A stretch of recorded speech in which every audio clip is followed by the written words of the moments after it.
আজ থেকে 30 বছর পরে মালদ্বীপ উইল বি ডিসঅ্যাপিয়ার কমপ্লিটলি। আজ থেকে 30 বছর পরে মালদ্বীপ আর থাকবে না। এন্টায়ার কান্ট্রি ওরা কোথায় শিফট করবে ল্যান্ড খুঁজতেছে। পৃথিবীর ভালো মন্দ দেখার দায়িত্ব আমাদের।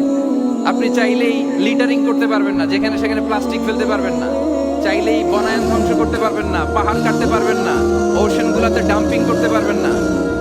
এই যে এখন আপনার উত্তর মেরুতে দক্ষিণ মেরুতে বরফ গলে সি লেভেল বেড়ে যাচ্ছে, জানেন না আপনারা? যুক্তরাষ্ট্রের মানুষ তো অনেক সচেতন, আপনারা তো এগুলো ভালো জানার কথা। এই যে ক্লাইমেট চেঞ্জের কথা আমরা বলি, জলবায়ু পরিবর্তনের ব্যাপারে পৃথিবীর মোড়লরা তারা হয়রান পেরেশান, কি করবে? সাগরের পানি বেড়ে যাচ্ছে, পৃথিবীর তাপমাত্রা বেড়ে যাচ্ছে। আজ থেকে 30 বছর পরে মালদ্বীপ আর থাকবে না। এন্টায়ার কান্ট্রি ওরা কোথায় শিফট করবে ল্যান্ড খুঁজতেছে। আল্লাহু আকবার। তাহলে এটা আমাদের দায়িত্ব। আমরা চাইলেই পৃথিবীর তাপমাত্রাকে উষ্ণ বানাতে পারি না, চাইলেই বন ধ্বংস করে দিতে পারি না, চাইলেই পৃথিবীর পরিবেশ নষ্ট করতে পারি না। It's our responsibility to keep this planet inhabitable. এই পৃথিবীকে আমাদের বাসযোগ্য করে রাখতে হবে। এটা হচ্ছে খলিফা, কোরআনিক গাইডেন্স। আল্লাহু আকবার। কোরআন আমাদেরকে knowledge, research, innovation, scientific and technological অ্যাডভান্সমেন্টের ব্যাপারে উৎসাহিত করে। ইকরা বিসমি রাব্বিকাল্লাযী খালাক, read in the name of your lord who has created. পড়ো তোমার প্রভুর নামে যিনি শিখিয়েছেন। পড়ো বলতে শুধু ওই পড়া না, আপনি গবেষণা করবেন, আপনি ইনোভেশন করবেন। নিউজে দেখেছিলাম যে ভারতে মানুষ বই পড়ে পড়ে একটা নীরব বিপ্লব করে ফেলেছে ভারতে। তো এটা ভারত কেন করবে? ভারত করে খুব ভালো, এটা তো মুসলিম কান্ট্রিগুলো আগে করার কথা। আরব বিশ্বে তারা একটা কথা বলে যে আমরা হচ্ছে নাহনু উম্মাতু ইকরা, আমরা হচ্ছে উম্মাতু ইকরা। আমরা এমন জাতি যে জাতির প্রথম কথাই ছিল কি? ইকরা, পড়ো, রিসার্চ করো, গবেষণা করো। আমাদের ক্লাসিক স্কলাররা তারা এটা করতেন। আমাদের আল বিরুনি ছিল, আল কিন্দি ছিল, জাবির ইবনে হাইয়ান ছিল, খাওয়ারিজমি ছিল। তারা গোটা বিশ্বকে চ্যালেঞ্জ করেছেন, তারা দেখিয়ে গিয়েছেন। এখন এটা এই নলেজ ট্রান্সফার করে ওয়েস্টের কাছে এসেছে, খুব ভালো। আবার আমাদের কাছে যাবে, আমরা শেয়ার করবো এটা। তো এই কোরআন নলেজ সিকিং এর ব্যাপারে, রিসার্চের ব্যাপারে, ইনোভেশনের ব্যাপারে আমাদেরকে উৎসাহিত করেছে। কোরআন মানুষকে মানুষ হিসেবে কনসিডার করতে বলে, মানুষকে মানুষ হিসেবে কনসিডার করতে বলে।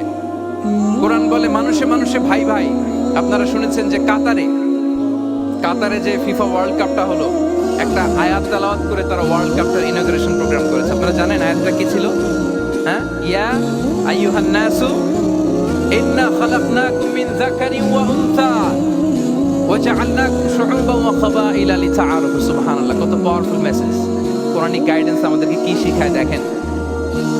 এই আয়াতটা addressed the entire human being regardless the colours, languages, এথনিসিটিস। সবাইকে বলেছে যে তোমাদের রুট এক, আমরা সবাই এক।